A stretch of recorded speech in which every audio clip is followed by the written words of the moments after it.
So I woke up from my nap and they're upset because I have a new series coming up about their tricks, like the tricks they use. So they're upset because they said this was a trick. Okay, so here's going to be today's trick. This was a trick to not only cause me to be robbed and have my things stolen, but to connect to people. That's a big trick of theirs. So it's not just about hurting somebody. It's about isolating them from the real people that should be in their lives and connecting them to these types of people. So that's one of the biggest tricks about this. So I told you how their trick is to make you think that they're friends with you, because they said something before they were friendly, and then after it changed to being nasty. No, it was never friendly. They even admit they said it was supposed to be gently nudging me to do things. And it's silly because what did they nudge me to do? And that's my point. It doesn't make sense that the people involved in this didn't have the lives that they wanted and instead sat around and tried to gently nudge me to do things. That doesn't make any sense. So a reason why I have to keep telling you folks about that is to explain that if they had the ability to do the things that they wanted to do, they would never have tried to do this. Why would these people spend all these years just watching me and trying to, they said, become friends with me, reconnect or connect to me, when they could have been living their own lives? And as I start to go through the personalities, you can tell they didn't live their own lives. It wouldn't make sense for them to be in any way involved in my life instead of having their own lives. So as I'm telling you, okay, well, this person, instead of stalking me, could have been doing all these things. The next person, instead of stalking me, could have been doing all these things. This is not a successful group of people in any way, shape, or form. Even this isn't a success. That's my point. Why would they even claim that this is mind control? This is like the worst form of mind control. It's an unsuccessful.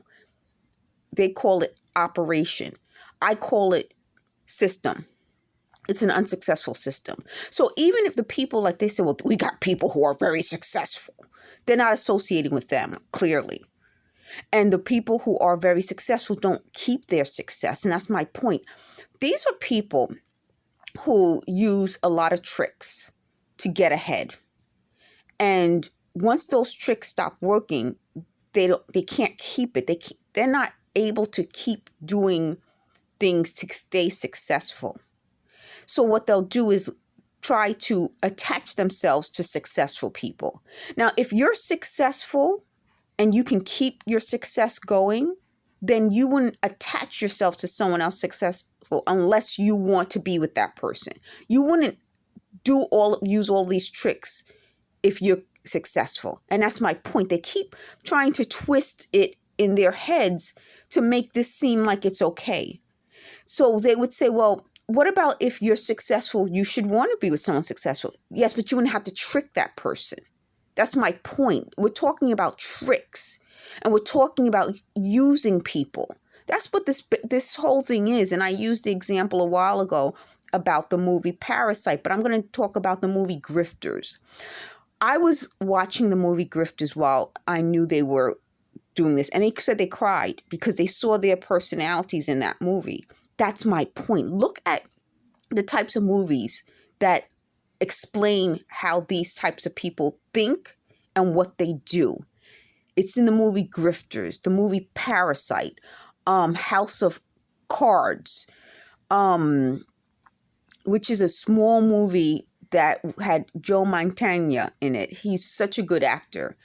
And it's just a great movie. Watch movies about con artists and con games, and you'll start to learn how these types of people think. Every time they think they're going to have a success, it's as though they forgot all their failures. So it's like, this is going to be it. This is going to be it. And then when it's not it, they keep thinking it's going to be it. As opposed to you start to say to yourself, well, what tricks are they using on themselves? I think in a way they trick themselves. So not only do they trick their victims, but they trick themselves into thinking, oh, this is going to be successful.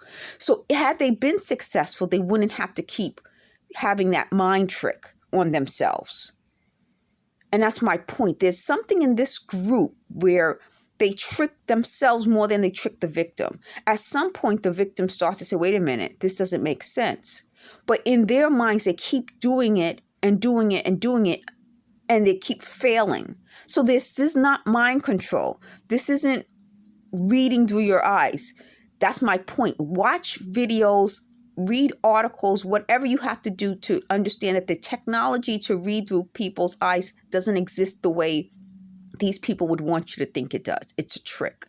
It's also a trick that these people are ever going to be your friends. They are not. They're not your friends.